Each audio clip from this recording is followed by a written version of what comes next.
terakhir, last. Mengapa orang Yahudi tak menerima Nabi Muhammad SAW sebagai Nabi terakhir? Saya telah mendengar pandangan seorang padri Yahudi mengatakan, akhir zaman akan muncul apabila semua keadaan telah aman semua. Orang telah kaya, tidak ada orang miskin. Waktu itu Nabi akhir zaman akan muncul. Apa jawaban Pak Ustaz? Ada buku yang amat sangat baik. Judulnya Tarikh Ad-Diyanah Al-Yahudiyah, Sejarah Agama Yahudi. Di sana diceritakan bagaimana orang Yahudi percaya bahwa nanti di akhir zaman akan datang seorang nabi dan mereka menyebut dia manakala berperang. Ini Yahudi, ini Bani Ghatafan.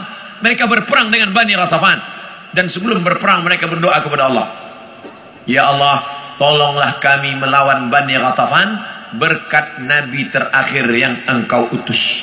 Sudah datangkah nabi terakhir itu? Sudah. Siapa dia? Muhammad sallallahu alaihi wasallam. Mana buktinya?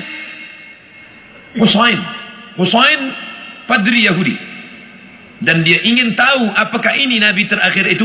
Dia intip dari balik pokok kurma manakala Muhammad SAW datang. Tala'al badru alaina. Yang lain menyambut Nabi Muhammad, dia perhatikan dari jauh, dia tengok tanda-tandanya. Selepas itu dia pun datang. Engkaulah nabi terakhir. Asyhadu an la ilaha illallah wa asyhadu anna Muhammadan Rasulullah. Selepas itu Nabi robah nama dia menjadi Abdullah bin Salam. Dia pun masuk ke rumah Nabi. Tak lama selepas itu datang orang Yahudi ramai-ramai.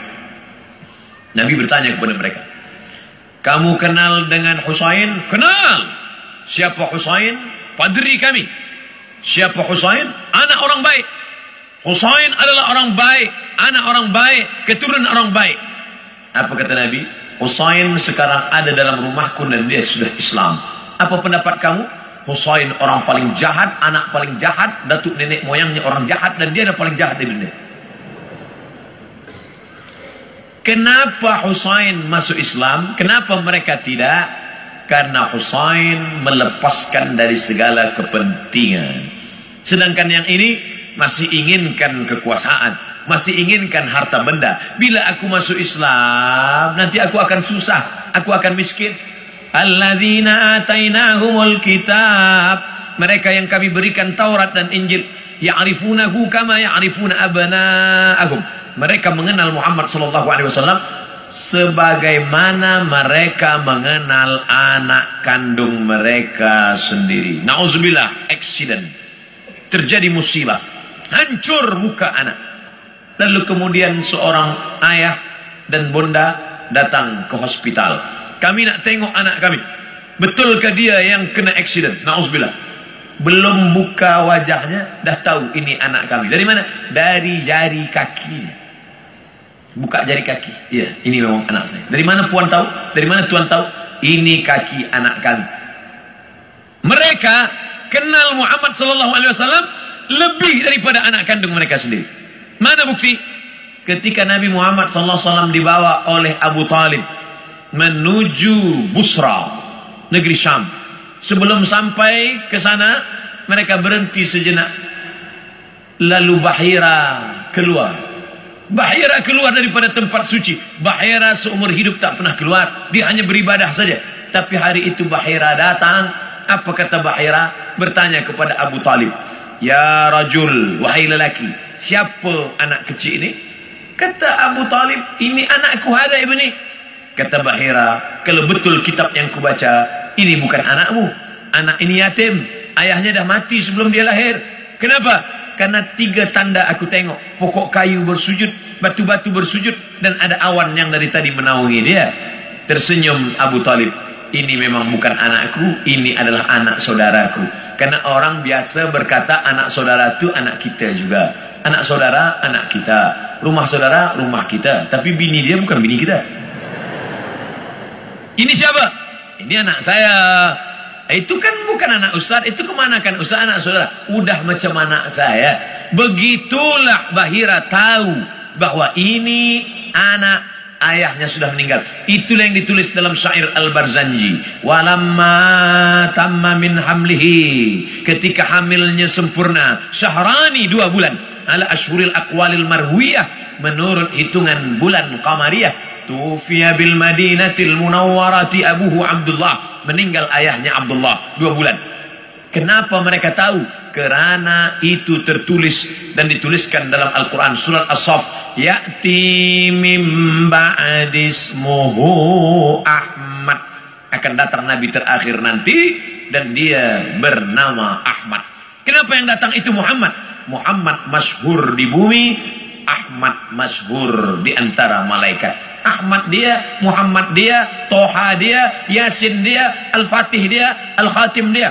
Al-Fatihu lima ughliq wal khatimu lima sabaq nasirul haqqi bil haqq yahdi ila siratikal mustaqim. Dialah al-aqib, dialah al-hasyir, huwa Ahmad, huwa Muhammad, huwa Taha, huwa Yasin, huwa Khatim, huwa al-Fatih, huwa al-aqib, huwa al-hasyir, huwa al-hami. 99 ini nama-nama, tapi dia juga adalah Muhammad sallallahu alaihi wasallam. Kenapa mereka tak beriman?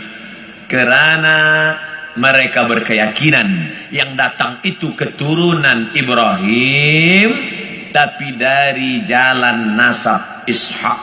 Ibrahim punya anak Ishak, Ishak punya anak Yakub. Yakub, nama lain daripada Yakub, Israel. Maka anak cucu Yakub disebut dengan Bani Israel. Yakub punya anak Yusuf, Yusuf punya saudara lelaki bernama Yahuza. Cucu cicit keturunan Yahuza disebut dengan Yahudi. Mereka ingin nabi terakhir itu keturunan Ishak, Yakub, Yahuza. Sedangkan yang lahir terakhir ini Muhammad SAW, anak Abdullah, anak Abdul Muttalib, anak Hashim, anak Abdi Manaf, anak Qusay. Qusay lah yang membina Darun Nadwah di kota Makkah Al-Mukarramah. Cucu cicit keturunan daripada Adnan, Adnan keturunan daripada Ismail, Ismail anak daripada Ibrahim alaihissalam. Falamma ja'ahum ma arafu, ketika mereka didatangi, ketika datang orang yang mereka kenal itu, kafaru bih, mereka pun kafir dan ingkar. Padahal beza mereka hanya 2 simpang saja, satu simpang Ishak, satu simpang Ismail. Mereka tak percaya. Bagaimana dengan kita orang Melayu? Andailah orang Melayu tak nak beriman kecuali dengan Nabi Melayu. Aku tak nak Nabi seorang Arab, ingin Nabi yang Melayu, pakai baju Melayu, pakai songket Melayu. Aku Abdul Somad, saya Abdul Somad, tak pernah mempermasalahkan apakah dia datang dari Arab, apakah dia dari Quraisy.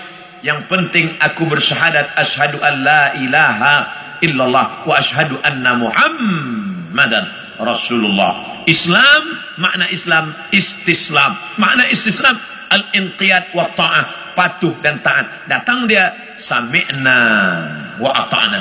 Hari ini semua bumi Melayu bersyahadat, semua mengalahkan Egypt, Mesir. Sampai hari ini Mesir masih ada lagi yang tidak Islam, Arab tapi tidak Islam. Jordania Muslim, tapi Irak masih ada lagi Maronit. Mesir masih ada lagi Koptik.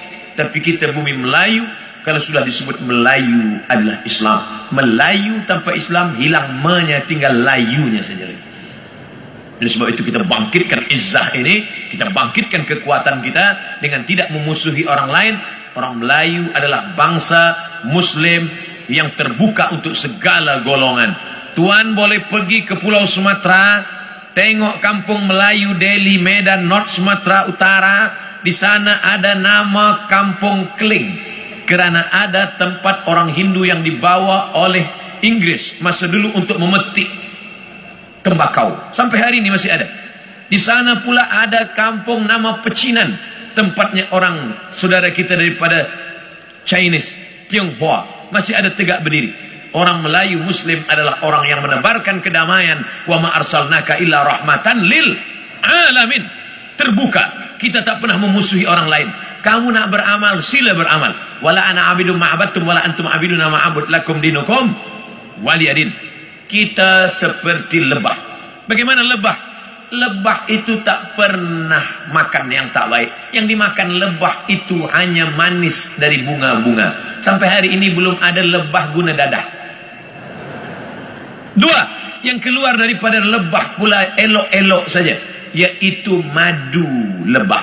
Kenapa saya minum madu penyakit gula, diabetes saya? Yang salah bukan lebah, tukang jual lebah campur gula. Yang ketiga, bahwa lebah hinggap di ranting, tak ada ranting patah. Sampai hari ini lebah hanya membuat sarang di kayu tualang yang besar. Tak ada lebah patahkan ranting. Lebah tahu ini sesuai, ini tak sesuai. Yang keempat, lebah jangan diganggu. Orang Islam jangan diganggu. Bila engkau ganggu sarang lebah, dia akan kejar engkau. Masuk pun engkau ke sungai, dia akan tunggu.